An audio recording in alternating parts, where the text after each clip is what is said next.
नमस्कार। श्रीमद् वाल्मीकि रामायण अखंड पाठ के अंतर्गत आज हम पढ़ने जा रहे हैं 7वां सर्ग अयोध्या कांड से, सप्तमः सर्ग, जहां हमारा आज का विषय वस्तु है श्री राम के अभिषेक का समाचार पाकर खिन्न हुई मंथरा का कैकेयी को उभारना, परंतु प्रसन्न हुई कैकेयी का उसे पुरस्कार रूप में आभूषण देना और वर मांगने के लिए प्रेरित करना। आइए प्रारंभ करते हैं आज का पाठ। ज्ञाति दासी तो जाता कैकेय्या तो सहोषिता, प्रासादम चंद्र संकाशमारुरोह यदृच्छया, सिक्त राजपथां कृत्स्नां प्रकीर्ण कमलोत्पलां, अयोध्यां मंथरा तस्मात् प्रासादादन्वैक्षत, पताकाभिर्वराहारभिर्ध्वजैश्च समलङ्कृतां, सिक्तां चन्दनतोयैश्च शिरः स्नातजनैर्युताम्। रानी कैकेयी के पास एक दासी थी जो उसके मायके से आई हुई थी। वह सदा कैकेयी के ही साथ रहा करती थी।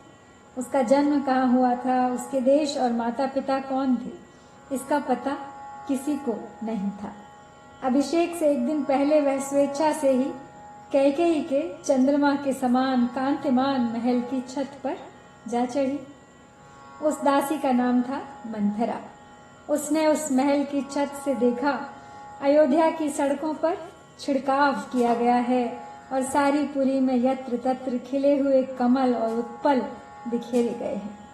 सब और बहुमूल्य पताकाएं फहरा रही हैं। ध्वजाओं से इस पुरी की अपूर्व शोभा हो रही है। राजमार्गों पर चंदन मिश्रित जल का छिड़काव किया गया है तथा अयोध्यापुरी के सब लोग उबटन लगाकर सिर के ऊपर से स्नान किए हुए हैं।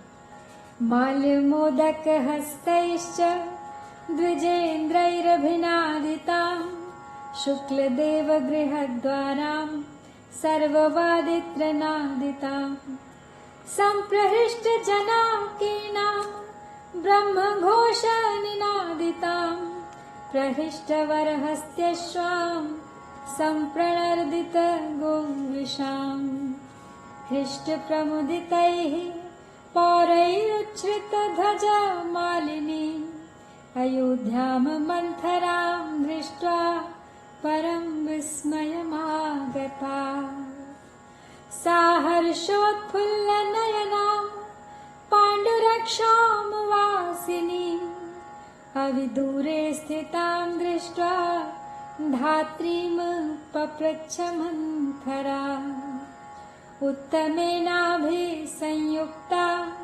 हर्षेणार्थपरा सती, राम माता धनं किं नु जनेभ्यः संप्रयच्छति, अतिमात्रं प्रहर्षः किं जनस्यास्य च शंसमे, कारयिष्यति किं वापि संप्रहृष्टो महीपतिः। तो मंथरा महल की छत पे से दृश्य देख रही हैं किस प्रकार तैयारियां हो रही हैं राम युवराज अभिषेक की। श्री राम के दिए हुए माल्य और मोदक हाथ में लिए श्रेष्ठ ब्राह्मण हर्षनाद कर रहे हैं। देव मंदिरों के दरवाजे चूने और चंदन आदि से लीप कर सफेद एवं सुंदर बनाए गए हैं। सब प्रकार के बाजों की मनोहर ध्वनि हो रही है। अत्यंत हर्ष में भरे हुए मनुष्यों से सारा नगर परिपूर्ण है और चारों ओर वेद पाठकों की ध्वनि गूंज रही है। श्रेष्ठ हाथी और घोड़े हर्ष से उत्फुल्ल दिखाई देते हैं तथा गाय बैल प्रसन्न होकर रंभा रहे हैं। सारे नगर निवासी हर्ष जनित रोमांच से युक्त और आनंद मग्न हैं तथा नगर में सब ओर श्रेणीबद्ध ऊंचे ऊंचे ध्वज फहरा रहे हैं। अयोध्या की ऐसी शोभा को देखकर मंथरा को बड़ा आश्चर्य हुआ। उसने पास के ही कोठे पर राम की धाय को खड़ी देखा। उसके नेत्र प्रसन्नता से खिले हुए थे। और शरीर पर पीले रंग की रेशमी साड़ी शोभा पा रही थी। उसे देखकर मंथरा ने उससे पूछा, धाय, आज श्री रामचंद्र जी की माता अपने किसी अभीष्ट मनोरथ के साधन में तत्पर हो अत्यंत हर्ष में भरकर लोगों को धन क्यों बांट रही हैं? आज यहाँ के सभी मनुष्यों को इतनी प्रसन्नता क्यों है? इसका कारण मुझे बताओ। आज महाराज दशरथ अत्यंत प्रसन्न होकर कौन सा कर्म कराएंगे? विदीर्यमाणा हर्षेण धात्री तु परया मुदा आचचक्षे यत् कुब्जायै भूयसीं राघवे श्रियम् श्वः पुष्येण जितक्रोधं यौवराजेन चानघम् राजा दशरथो रामभिषेक्ता हि राघवम् धात्र्यायस्तु वचनं श्रुत्वा कुब्जा क्षिप्रममर्षितः कैलासशिखराकारात् प्रासादादवरोहत सा दह्यमाना क्रोधेन मन्थरा पापदर्शिनी शयनामेव कैकेयीमिदं वचनम् अब्रवीत्। तो राम की धाय तो हर्ष से फूली नहीं समाती थी। उसने कुब्जा के पूछने पर बड़े आनंद के साथ उसे बताया, कुब्जे, रघुनाथ जी को बहुत बड़ी संपत्ति प्राप्त होने वाली है। कल महाराज दशरथ पुष्य नक्षत्र के योग में क्रोध को जीतने वाले पाप रहित रघुकुल नंदन श्री राम को युवराज के पद पर अभिषिक्त करेंगे। तो श्री राम की धाय का यह वचन सुनकर कुब्जा मन ही मन कुढ़ गई और उस कैलाश शिखर की भांति उज्ज्वल एवं गगन चुंबी प्रासाद से तुरंत ही नीचे उतर आई। मंथरा को इसमें कैकेयी का अनिष्ट दिखाई देता था। वह क्रोध से जल रही थी। उसने महल में लेटी हुई कैकेयी के पास जाकर इस प्रकार कहा, उत्तिष्ठ मूढ़े किम शेषे भयं त्वामभिवर्तते उपप्लुतं घौघेन नात्मानं वबुध्यसे अनिष्टे सुभगाकारे सौभाग्येन विकथसे चलं हि तव सौभाग्यं नद्याः स्रोत इवोष्णगे एवमुक्ता तु कैकेयी रुष्टया परशुं वचः कुब्जया पापदर्शिन्या विषादं गमः परम् कैकेयी त्वब्रवीत कुब्जां कच्चित् क्षेमं न मंथरे विषण्णवदनां हि त्वां लक्ष्ये भृश दुःखिताम्। तो कैकेयी के पास जाके मंथरा बोली, मूर्खे, उठ, क्या सो रही है? तुझ पर बड़ा भारी भय आ रहा है। अरे, तेरे ऊपर विपत्ति का पहाड़ टूट पड़ा है, फिर भी तुझे अपनी इस दुर्वस्था का बोध नहीं होता। तेरे प्रियतम तेरे सामने ऐसा आकार बनाए आते हैं मानो सारा सौभाग्य तुझे ही अर्पित कर देते हों, परंतु पीठ पीछे वे तेरा अनिष्ट करते हैं। तू उन्हें अपने में अनुरक्त जानकर सौभाग्य की डींग हाँका करती है, परंतु जैसे ग्रीष्म ऋतु में नदी का प्रवाह सूखता चला जाता है, उसी प्रकार तेरा वह सौभाग्य अब अस्थिर हो गया है, तेरे हाथ से चला जाना चाहता है। इष्ट में भी अनिष्ट का दर्शन कराने वाली रोष भरी कुब्जा के इस प्रकार कठोर वचन कहने पर कैकेयी के मन में बड़ा दुख हुआ। उस समय कैकेयी राजकुमारी ने कुब्जा से पूछा, मंथरे, कोई अमंगल की बात तो नहीं हो गई? क्योंकि तेरे मुख पर बड़ा विषाद सा छा रहा है और तू मुझे बहुत दुखी दिखाई देती है।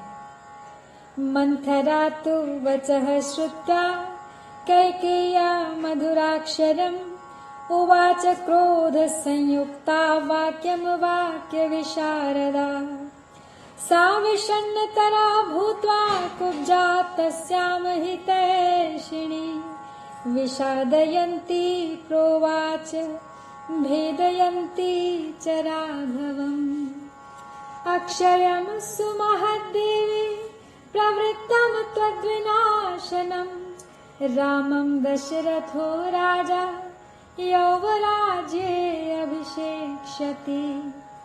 सारण्यगाधे भये मग्ना दुःखशोक समन्विता। दह्यमानानलेनेव त्वद्धितार्थमिहागता। तव दुःखेन कैकेयी मम दुःखं महद्भवे। त्वद्वृद्धौ मम वृद्धिश्च भवेदिह न संशयः। नराधिपकुले जाता महिषी त्वं महीपतेः। उग्रत्वं राजधर्माणां कथं देवि न बुध्यसे। धर्मवादी शठो भर्ता श्लक्षणवादी च दारुणः। शुद्ध भावेन जानीषे तेनैव मतिसंहिता। उपस्थितः प्रयुञ्जानस्त्वयि सान्त्वनमनर्थकम्।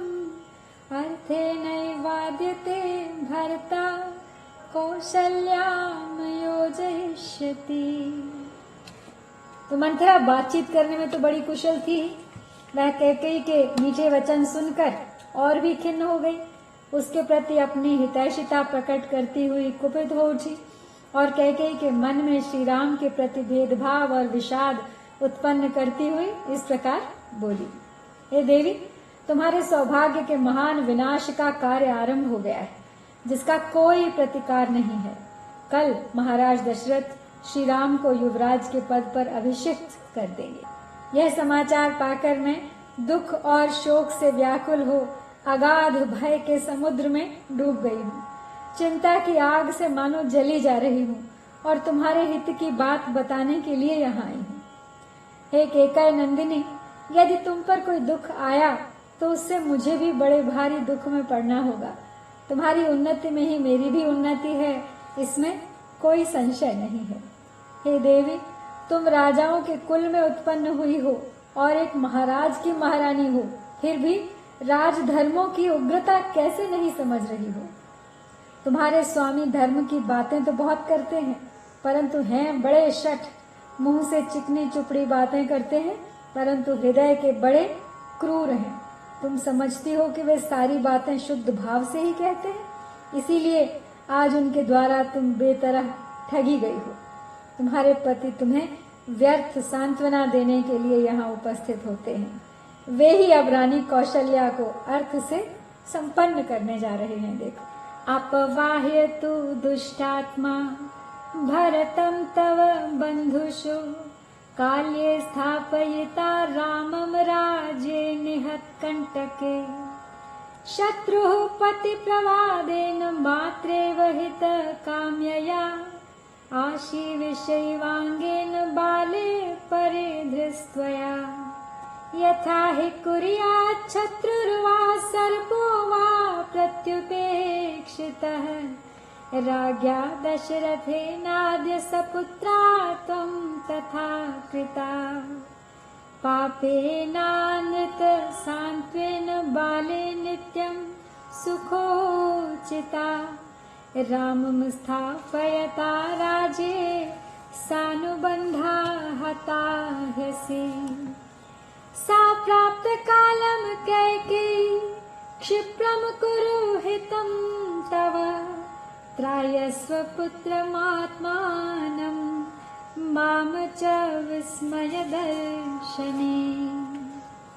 तो आगे कहती है मंथरा कैकेयी को बहकाते हुए कि तुम्हारे पति महाराज दशरथ का हृदय इतना दूषित है कि भरत को तो उन्होंने तुम्हारे मायके भेज दिया है और कल सवेरे ही अवध के निष्कंटक राज्य पर वे श्री राम का अभिषेक कर देंगे।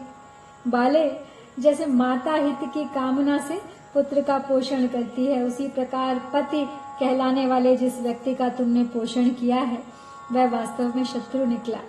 जैसे कोई अज्ञानवश सर्प को अपनी गोद में लेकर उसका लालन करे, उसी प्रकार तुमने उस सर्पवत बर्ताव करने वाले महाराज को अपने अंक में स्थान दिया है। उपेक्षित शत्रु अथवा सर्प जैसा बर्ताव कर सकता है, राजा दशरथ ने आज पुत्र सहित तुझ कैकेयी के प्रति वैसा ही बर्ताव किया है। आगे कहती है मंत्रा, बाले, मंथरा कैकेयी को पुत्री समान माना करती थी। तो बाले, तुम सदा सुख भोगने के योग्य हो, परंतु मन में पाप दुर्भावना रखकर ऊपर से झूठी सांत्वना देने वाले महाराज ने अपने राज्य पर श्री राम को स्थापित करने का विचार करके आज सगे संबंधियों सहित तुमको मानो मौत के मुख में डाल दिया है। कैकेयी राजकुमारी, तुम दुखजनक बात सुनकर भी मेरी ओर इस तरह देख रही हो मानो तुम्हें प्रसन्नता हुई हो और मेरी बातों से तुम्हें विस्मय हो रहा हो, परंतु यह विस्मय छोड़ो और जिसे करने का समय आ गया है अपने उस हितकर कार्य को शीघ्र करो तथा ऐसा करके अपनी, अपने पुत्र की और मेरी भी रक्षा करो। मंथराया वचः श्रुत्वा शयनात् सा शुभानना उत्तस्थौ हर्ष संपूर्णा चंद्रलेखेव शारदी। अतीव सातु संतुष्टा कैकेयी विस्मयान्विता दिव्यमाभरणं तस्यै कुब्जायै प्रददौ शुभम्। दत्त्वा त्वाभरणं तस्यै कुब्जायै प्रमदोत्तमा कैकेयी मंथरां हृष्टा पुनरेवाब्रवीदिदम्। इदं तु मंथरे मह्यमाख्यातं परमं प्रियम् एतन्मे प्रियमाख्यातं किं वा भूयः करोमि ते। रामे वा भरते वाहं विशेषं नोपलक्ष्ये तस्मात् तुष्टास्मि यद् राजा रामं राज्ये अभिषेक्ष्यति। नामे परं किञ्चिदितो वरं पुनः प्रियं प्रियार्हे सुवचं वचोऽमृतं तथा ह्यवोचस्त्वमतः प्रियोत्तरं वरं परं ते प्रदमामृतं वृणु।